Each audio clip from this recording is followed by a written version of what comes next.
Jaico jewels Pothanikkad, Thodupuzha, Kothamangalam. Jayco gold manufactures and wholesale ഡീലേഴ്സിന്റെ സഹോദര സ്ഥാപനം.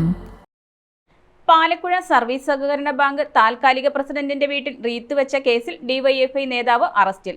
കേസിലെ ഒന്നാം പ്രതിയായ ഡിവൈഎഫ്ഐ പാലക്കുഴ മേഖലാ പ്രസിഡന്റ് എൽദോസിനെ ജോണിന്റെ വീട്ടിലും റീത്ത് വാങ്ങിയ പൂക്കടയിലും എത്തിച്ച് തെളിവെടുപ്പ് നടത്തി.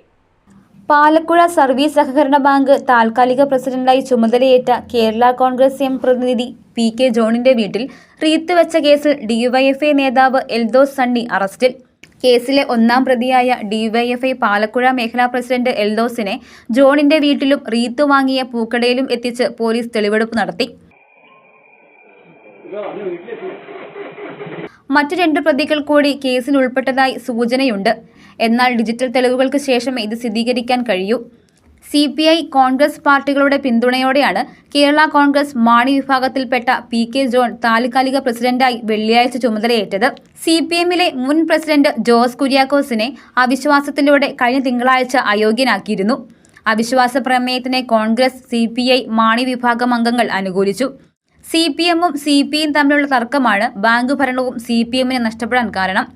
CPM മുൻ ഏരിയ സെക്രട്ടറി ഷാജു ജേക്കബ് CPMൽ നിന്ന് CPIയിലെത്തിയതോടെ തർക്കം രൂക്ഷമായി സംഘർഷത്തിലെത്തിയിരുന്നു. ആദരാഞ്ജലികൾ എന്നെഴുതിയ റീത്ത് വീടിനു മുന്നിൽ വെച്ചത് സംബന്ധിച്ച് ജോൺ കൂത്താട്ടുകുളം പോലീസിൽ പരാതി നൽകിയിരുന്നു. News desk, Muvattupuzha news. എന്റെ കാഴ്ചയ്ക്ക് ചില ബുദ്ധിമുട്ടുകൾ അനുഭവപ്പെടാൻ തുടങ്ങിയത് ഈയിടെയാ. ആദ്യം ടെൻഷനായി. മകളാ പറഞ്ഞത് അഹല്യയിൽ പോകാൻ. അഹല്യയ്ക്ക് 30 വർഷത്തെ പാരമ്പര്യവും വിശ്വസ്തതയുമുണ്ട്. അഹല്യയിലെ വിദഗ്ധരായ ഡോക്ടർമാരുടെ ചികിത്സ കൊണ്ട് എനിക്ക് എന്റെ കാഴ്ചശക്തി പൂർണ്ണമായും തിരിച്ചു കിട്ടി. ഇപ്പൊ എനിക്ക് ഈസിയായി വായിക്കാം. നേത്ര സംരക്ഷണത്തിന് നമ്മുടെ അഹല്യ.